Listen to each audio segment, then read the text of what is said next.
Good morning, my name is Rocio, and today I'm going to talk about assessing and evaluation.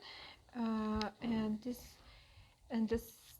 subject, we read about how to assess our students, and also the different kind of tests that we can use with them.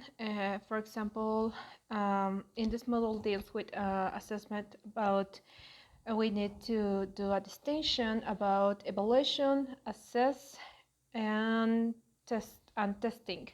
So, for example, the first one refers to all the factors that influence the learning process.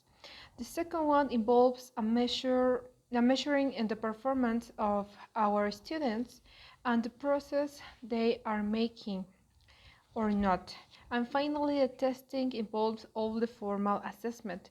It has more formal bands, and in this part of testing, we usually have scales, specific scales for each skills. For example, in writing, grammar structures, cohesion and correlation, and speaking, the fluency or the accuracy, depending on of the level that we are evaluating.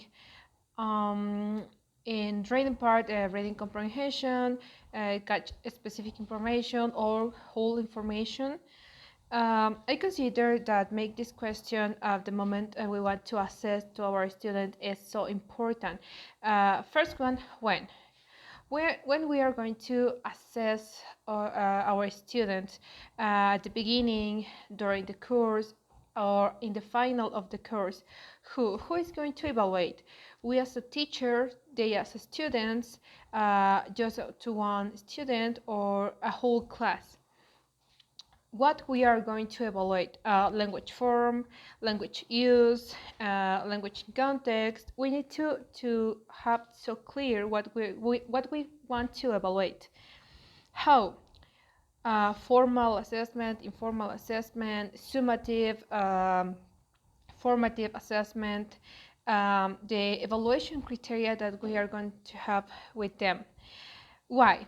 Why we are going to assess? Just because we don't have to do any more in our classes, or because it is important to do it. The first that I want to take in account is the informal assessment. In this part is teacher left to students to have more control, but obviously teacher all the time is behind of them. For example, when we let them write about their holidays, and we're going to just give the topic, but we don't make them with the specific information. So in this part, students are more free, and this kind of assessment has a specific don't have a specific evaluation criteria as the formal assessment.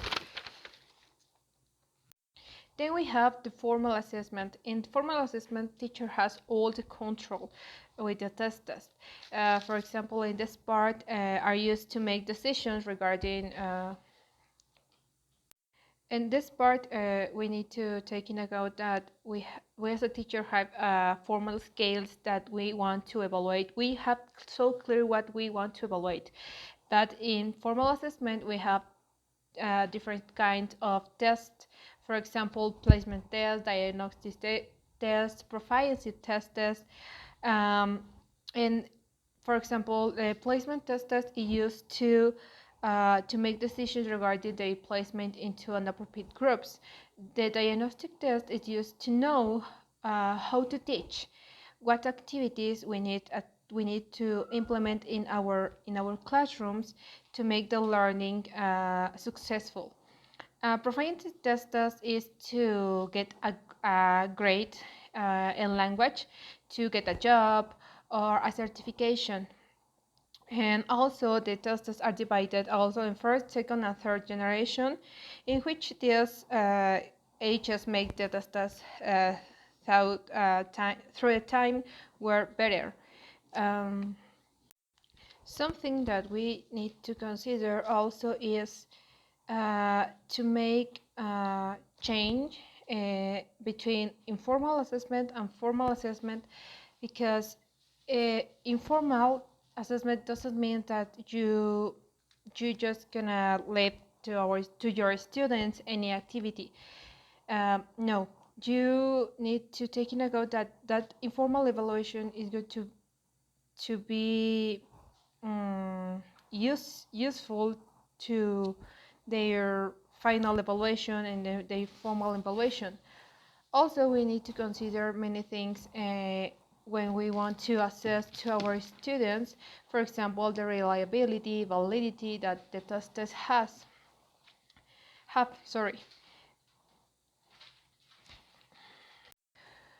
When we are going to evaluate or assess some skills, speaking, writing, listening, reading, we need to consider what scale or what band we're going to use. For example, there are global bands or holistic bands that only says that only give us global information about the results of our students, and the specific bands or analytic scales where you can be more specific about what you want to evaluate. Grammar accuracy, adequacy of vocabulary of purpose, appropriateness, fluency, and things like that. So I consider that I've I've talked about for the major part of the subject, and that's all for me.